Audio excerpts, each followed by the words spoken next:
Question यहाँ पे हम सॉल्व कर रहे हैं। सवाल में आपको दिया है कि the energy of photon is E, energy of photon is E which is equal to the kinetic energy of a proton. Kinetic energy of proton बराबर है एनर्जी ऑफ फोटोन के if lambda 1 be the de Broglie wavelength of the proton. Lambda 1 किसकी wavelength है? Proton की D Broglie wavelength है। और lambda 2 जो है किसकी वैल्यू है? Wavelength of photon. Then ratio of lambda 1 is to lambda 2 कितना होगा? लैम्डा 1 लैम्डा 2 का रेशियो आपसे पूछा गया है। तो सबसे पहले यहाँ पे बात करें प्रोटॉन की, सबसे पहले बात करें यहाँ पे प्रोटॉन की। तो प्रोटॉन की यदि बात करें तो इसका काइनेटिक एनर्जी किसके बराबर है? ई के बराबर है। काइनेटिक एनर्जी ई के बराबर है। और ई किसके बराबर है? hc बाय लैम्डा 1 के। तो मैं प्रोटॉन की जो काइनेटिक एनर्जी है उसे डी ब्रॉगली वेवलेंथ के टर्म्स में लिख सकता हूं। कैसे? हम जानते हैं क्या कि जो आपके पास होता है लीनियर मोमेंटम वो होता है आपके पास h बाय लैम्डा। तो प्रोटॉन का लीनियर मोमेंटम कितना हो जाएगा आपके पास? h upon lambda 2। तो यहां से काइनेटिक एनर्जी कितनी हो जाएगी? p स्क्वायर बाय 2m कितना हो जाएगा आपके पास? h square divided by 2m lambda 2 का स्क्वायर। तो ये हमारे पास काइनेटिक एनर्जी बन चुकी है और ये काइनेटिक एनर्जी किसके बराबर है? ई के बराबर है। तो यहां से आपको मिलता है h square divided by 2m lambda 2 square is equal to kinetic energy of proton which is equal to energy of photon which is equal to E. तो यहां से लैम्डा 2 स्क्वायर की वैल्यू आपको यहां से मिलती है। Lambda 2 square is equal to इसको इधर ले जाएंगे तो आपको मिलता है h square divided by 2m into E. This is the value of lambda 2 square. Lambda 2 square की वैल्यू मिल जाती है। लैम्डा 2 क्या है हमारे पास? Wavelength of photon. अच्छा, यहां पे थोड़ा सा मिस्टेक हमसे हो गया है कि लैम्डा 1 जो है वो प्रोटॉन के लिए है, लैम्डा 2 जो है फोटोन के लिए है। तो मैं प्रोटॉन के लिए मैंने लैम्डा 2 यूज कर लिया है। तो मैं इसको लैम्डा 2 को फटाफट से लैम्डा 1 कर देता हूं तो काम हमारा बन जाएगा। तो फटाफट से इसको लैम्डा 1 कर दीजिए, लैम्डा 1 कर दीजिए, लैम्डा 1 कर दीजिए, लैम्डा 1 कर दीजिए और लैम्डा 1 स्क्वायर की वैल्यू है h स्क्वायर अपॉन 2m। और यदि बात करें फोटोन की तो फोटोन की एनर्जी है E is equal to hc by lambda 2। तो यहाँ लैम्डा 1 स्क्वायर है तो यहाँ से भी लैम्डा 2 स्क्वायर आप कैलकुलेट कर लीजिए कितना आ जाएगा आपके पास? h square c square divided bye e square. Lambda 1 square lambda 2 square दोनों का आपस में डिवाइड कर दीजिए तो आपको मिल जाएगा यहाँ से h square divided bye 2me और आ जाएगा यहाँ पे h square c square by e square. तो ये वैल्यू किसकी है? Lambda 1 square by lambda 2 square की ये वैल्यू आपको मिल रही है। तो यहाँ पे सबसे इंपॉर्टेंट बात इस सवाल को सॉल्व करने में ये थी कि फोटोन जो है उनका रेस्ट मास 0 होता है और उनका एनर्जी लिखा जाता है hc बाय लैम्डा, या फिर उसको hc बाय लैम्डा लिखना है, h न्यू लिख सकते हैं, जो भी आप लिखना चाहें। उसके बाद बात करें यहाँ पे प्रोटॉन की। प्रोटॉन एक सब एटॉमिक पार्टिकल है और जब वो काफी ज्यादा स्पीड पे चलता है तो वो वेव की तरह बिहेव करता है और उस वेव की वेवलेंथ यदि लैम्डा 1 है तो उसकी एनर्जी ऐसे निकाली जा सकती है। पहले हमने यहाँ से लीनियर मोमेंटम निकाला h बाय लैम्डा 1, उसके बाद लीनियर मोमेंटम का स्क्वायर अपॉन 2m किया तो हमें काइनेटिक एनर्जी मिल जाती है। काइनेटिक एनर्जी से हमने लैम्डा 1 स्क्वायर की वैल्यू यहाँ पे निकाली है। अब आप क्या कीजिए, जो भी कैंसिल आउट हो सकता है उसे कैंसिल आउट कर दीजिए। तो h स्क्वायर से h स्क्वायर कैंसिल आउट हो गया, e से e कैंसिल आउट हो गया और आपको दोनों तरफ स्क्वायर रूट लेने पर आपको मिलता है lambda 1 by lambda 2। Lambda 1 by lambda 2 is equal to under root of e divided by under root of 2m into c square का अंडर रूट, c स्क्वायर का अंडर रूट। अब भाई ये जो डिनोमिनेटर में जो क्वांटिटी है वो कांस्टेंट है। Under root of 2m c square is a constant value because ये मास ऑफ प्रोटॉन है, c स्पीड ऑफ लाइट है। तो इसका मतलब यहां से कहा जा सकता है that lambda 1 by lambda 2 is proportional to under root of e। Under root e का मतलब क्या हो गया कि ये e raise to the power half के प्रोपोर्शनल है, e raise to the power half के प्रोपोर्शनल है और वही हमारा आंसर सही है। So e raise to the power half will be the correct choice, option number B. समझ गए? तो बच्चों एक छोटा सा अनाउंसमेंट है यहाँ पे।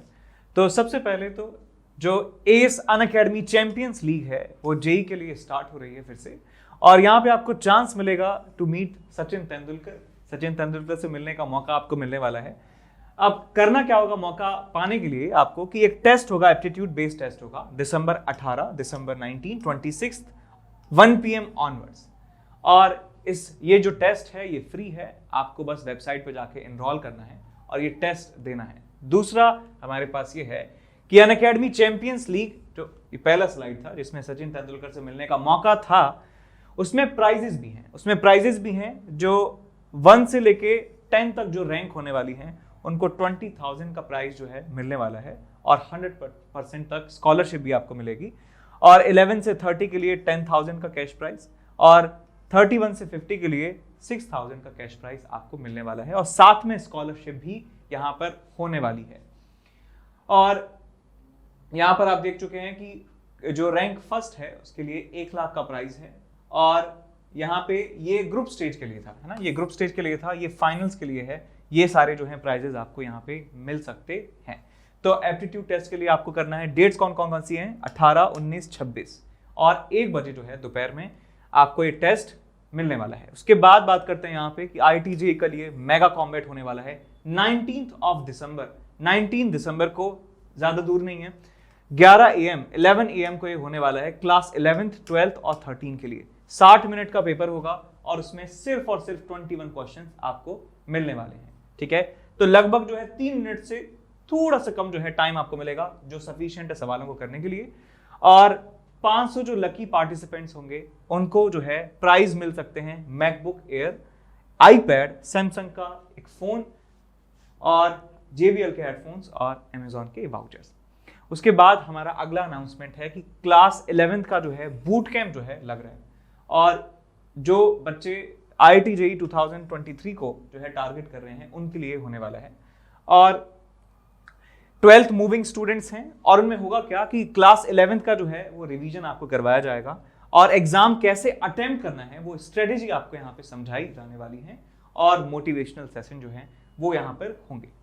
उसके बाद हमारा अगला अनाउंसमेंट है कि ये जो डे 1 पे जो क्लासेस आपको होने वाली हैं वो यहाँ पे शेड्यूल आपको दिखाया हुआ है कि 9 से 11, 9 से 10, स्क्रीनशॉट ले सकते हैं आप इसका। देखिए ये जो है सारी क्लासेस और आपकी जो टॉप टीचर्स हैं वो यहाँ पे जो है मेंशन है। उसके बाद कुछ बैचेस की अनाउंसमेंट है, तो यहाँ पे देख सकते हैं कि 15 दिसंबर को बैच स्टार्ट हो रहा है। स्ट्राइकर बैच है जो JEE मेन 2020 के एस्पिरेंट्स हैं उनके लिए, JEE मेन और एडवांस दोनों के लिए यहाँ पे रैपिड रिवीजन 2.0 जो है बैच स्टार्ट हो रहा है। और यहाँ पे हमारे पास स्टार्ट हो रहा है excellence batch for class 11th for JEE main and advance 2023। जो बच्चे एग्जाम देंगे, अपना अटेम्प्ट देंगे 2023 में, उनके लिए ये बैच जो है स्टार्ट हो रहा है। यहाँ पे जो है सारे जो टॉप टीचर्स हैं वो आपको पढ़ाने वाले हैं और बैच स्टार्ट होगा 15 दिसंबर को। तो आप जो है अपने मोबाइल में रिमाइंडर भर लीजिए, 15 दिसंबर को बैच स्टार्ट हो रहा है। यदि आप और आपका या कोई जानने वाला जो है वो 2023 में JEE फोड़ना चाहते हैं तो आप ये बैच ज्वाइन जरूर कीजिए। ठीक है, तो यहाँ पे आप देख सकते हैं कि क्या क्या यहाँ पे होने वाला है बैच के साथ। ठीक है, इसके बाद आगे बढ़ते हैं अगले सवाल की तरफ। सवाल में आपको दिया है कि ऑब्जेक्ट है जिसका मास है m। ऑब्जेक्ट का मास कितना है? m के बराबर है। It weighs m1। इसका जो वेट है बेटा, इसका जो वेट है वो किसके बराबर है? m1 के बराबर है जब उसको लिक्विड ऑफ डेंसिटी d1 में डुबोया जाता है। तो लिक्विड d1 की डेंसिटी में यदि उस ऑब्जेक्ट को डुबोया जाता है तो उसका वेट हमें मिलता है m1 के बराबर। समझ गए ना वेट का मतलब क्या है? कि अपेरेंट वेट अपॉन g की बात कर रहे हैं कि यदि एक तराजू रख दिया जाए, वहां पे एक वेइंग मशीन रख दिया जाए तो कितना मास उसका मेजर होगा, वो यहाँ पे हम बात कर रहे हैं। मास m2 इसका वे होता है जब इसको लिक्विड ऑफ डेंसिटी d2 में रखा जाता है। तो डेंसिटी एक्चुअल में उस ऑब्जेक्ट की कितनी है? तो यहां से मैं लिख सकता हूं दैट m1 into g, जो अपेरेंट फोर्स जो लगा रहा है m1 into g, ये किसके बराबर है? हमारे पास mg का force minus buoyancy force, mg का फोर्स माइनस बायंसी फोर्स के बराबर है। ठीक बात है। सिमिलरली तो यहाँ पे मैं एक चीज और लिख सकता हूं that m2g is equal to mg minus of नया बायंसी फोर्स। तो वैल्यू सारी यहाँ पे आप पुट कर दीजिए। कैसे? तो ये m1 g के बराबर है इज इक्वल टू, मास को क्या लिख सकता हूं? Density into volume. इसका खुद का डेंसिटी मान लिया d के बराबर है, इंटू वॉल्यूम मान लिया v के बराबर है, g के बराबर है, minus of density of liquid d1 volume into g। Similarly यहाँ पे लिख सकता हूं मैं m2g is equal to density d volume v g minus of density d2 volume v into g। तो यहां से आप कॉमन ले लीजिए vg को, तो आपको मिलता है यहां से d माइनस d1 और ये मिलता है आपको किसके बराबर? m1g के बराबर। यहाँ पे मिलता है आपको m2g इज इक्वल टू, यहाँ पे vg को कॉमन ले लीजिए तो आपको मिल जाएगा d minus d2। Equation number 1, equation number 2, दोनों इक्वेशंस को आप आपस में डिवाइड कर दीजिए। तो यहाँ पे इक्वेशन नंबर 1 और इक्वेशन नंबर 2 को यदि आप डिवाइड कर देते हैं तो आपको मिलता है m1 by m2 is equal to d minus d1 divided by d minus d2। ये आपको रिजल्ट मिल जाता है। यहाँ पे एक वेरिएबल है d हमारे पास, d1 d2 पता है, m1 m2 हमें पता है। तो यहाँ पे देखिए इसको क्रॉस मल्टीप्लाई करिए तो आपको मिलता है d into m1 minus d2 into m1 is equals to d into आपको मिलता है m2 माइनस में आपको मिलता है d1 इंटू m2। तो यहां से dd वाली जो टर्म्स है उनको एक तरफ ले जाइए, एक यहां से यहां जाएगा तो आपको मिलता है d into m1 minus m2 is equals to, ये इधर जाएगा तो आपको यहां मिलेगा d2 m1 और यहाँ पे मिलेगा माइनस में d1 m2। तो यहाँ से बेटा आपको मिल जाता है d is equal to d2 m1 minus d1 m2 divided by m1 minus m2। तो ये आपको यहाँ से आंसर मिल जाता है d2 into m1 d2 into m1 minus m2 into d1 divided by m1 minus m2। यही हमारा सही आंसर है। समझ गए किस तरीके से किया हमने? तो ऐसे सवालों को कर सकते हैं बड़ी आसानी से, कोई दिक्कत की बात नहीं होनी चाहिए। अगले सवाल की तरफ चलते हैं। The length of a telescope for which it is known that it has objective length of focal length this. तो यहां से हमें ऑब्जेक्टिव लेंस का फोकल लेंथ दिया हुआ है 144 सेंटीमीटर और आईपीस का जो फोकल लेंथ है वो हमें दिया है किसके बराबर, 6 सेंटीमीटर के बराबर। तो आपको पूछा गया है कि इसका लेंथ ऑफ द टेलीस्कोप बताना है कितना होगा। तो लेंथ ऑफ टेलीस्कोप होता है हमारे पास FO प्लस FE के बराबर, FO प्लस FE के बराबर। तो दोनों फोकल लेंथ को आप जोड़ दीजिए। सो 144 प्लस 6 आपको मिल जाता है 150 सेंटीमीटर, यानी कि 1.5 मीटर के बराबर जो है ये लंबा टेलीस्कोप है। 1.5 मीटर बराबर टेलीस्कोप हमारे पास हमें मिल जाता है। अब चलते हैं अगले सवाल की तरफ। सवाल हमारे पास है कुछ ऐसा, the figure shows 2 regions of uniform magnetic fields. 2 region है हमारे पास मैग्नेटिक फील्ड के, एक जगह मैग्नेटिक फील्ड B है और दूसरी जगह मैग्नेटिक फील्ड 2B है। यहां देख सकते हैं यहां मैग्नेटिक फील्ड B है, बाहर की तरफ है, बाहर की तरफ मैग्नेटिक फील्ड है। डॉट का मतलब होता है बाहर की तरफ, टुवर्ड्स द ऑब्जर्वर। मैं ऑब्जर्वर हूं तो मेरी तरफ जो है यहां पे फील्ड है। क्रॉस का मतलब होता है अंदर की तरफ, अवे फ्रॉम द ऑब्जर्वर। तो यहां पे away from the observer 2B के बराबर मैग्नेटिक फील्ड हमें दिया हुआ है जो यूनिफॉर्म है। A charged particle of mass m and charge q enters the region of the magnetic field with a velocity q b w divided by n। इतनी velocity से एक ऑब्जेक्ट यहां पे एंटर करता है लेफ्ट वाली साइड से, where w is the width of each region, w is the width of each region।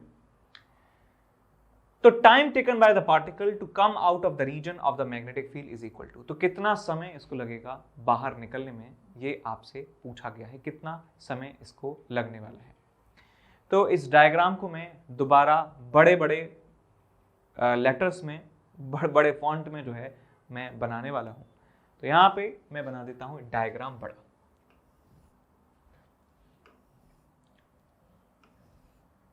तो यहां जो मैग्नेटिक फील्ड है, यहां मैग्नेटिक फील्ड है B के बराबर और यहां मैग्नेटिक फील्ड है 2B के बराबर। इनकी जो विड्थ है वो W के बराबर है, W है और ये भी W है।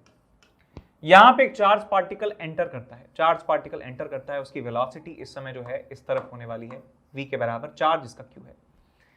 अब सबसे पहले उसके ऊपर लगने वाला फोर्स देखिए, जब वो पहले वाले रीजन में घुसेगा तब उसके ऊपर फोर्स कितना लग रहा होगा।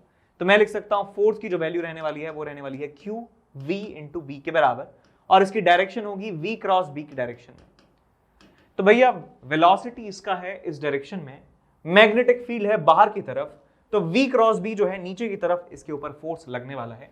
तो नीचे की तरफ यदि इसके ऊपर फोर्स लगेगा तो इसका पाथ हो जाने वाला है इस तरीके से। अब इसका पाथ ऐसे भी हो सकता है, इसका पाथ ऐसे भी हो सकता है, इसका पाथ ऐसे भी हो सकता है, इसका पाथ ऐसे भी हो सकता है कि पार कर जाए। तो हमें ये चेक करना है, कैसे चेक करेंगे, हमें रेडियस चेक करना है कि कितने रेडियस के सर्कल में ये घूमेगा। तो रेडियस में कह देता हूं R1 के बराबर है, उधर ही लिखते हैं उधर ही लिखते हैं, इसका कैलकुलेशन यहाँ लिखेंगे। सो R1 को मैं लिखूंगा mv/qb, mv/qb। तो इसका मास है m, इसका वेलोसिटी कितना है qbw/m, qbw divided by m, और नीचे आ जाएगा आपके पास qb। तो m से m गया, q से q गया, b से b गया, आपको मिलता है रेडियस जो है w के बराबर मिलता है, जो इसकी विड्थ है। तो जितनी इसकी विड्थ है उतनी ही रेडियस के बराबर ये बनाता है सर्कल, उतनी ही रेडियस के बराबर बनाता है सर्कल। इसका मतलब ये आपको कुछ ऐसे दिखने वाला है, ये उतने ही रेडियस के सर्कल में घूमेगा, ऐसे ऐसे। ये यहां से परपेंडिकुलर डायरेक्शन में जाएगा और यहां पे भी एंगल परपेंडिकुलर ये बनाने वाला है। ठीक, समझ में आया? ये मैं आपको हाईलाइट करके दिखा देता हूं। ये इसका पाथ होने वाला है, ये इसका पाथ होने वाला है, लाइक दिस।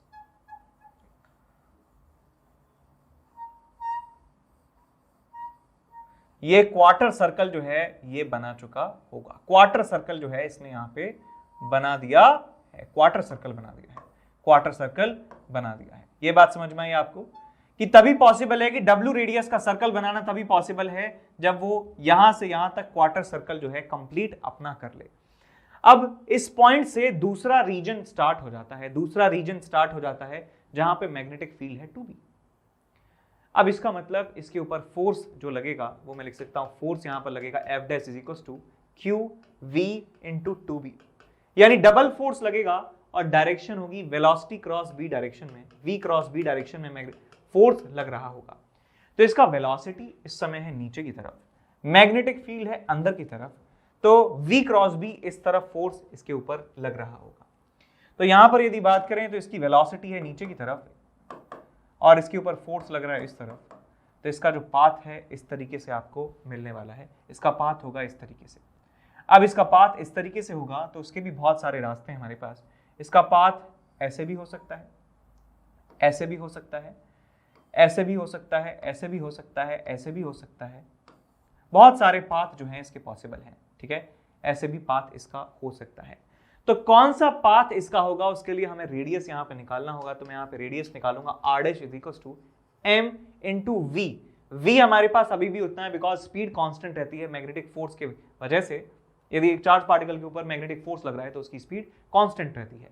तो इसकी स्पीड मैं लिख देता हूं QBW/m, QBW/m, QBW divided by m, ये इसकी स्पीड हो गई। mv/qb, b की वैल्यू जो है अब 2b के बराबर हो चुकी है।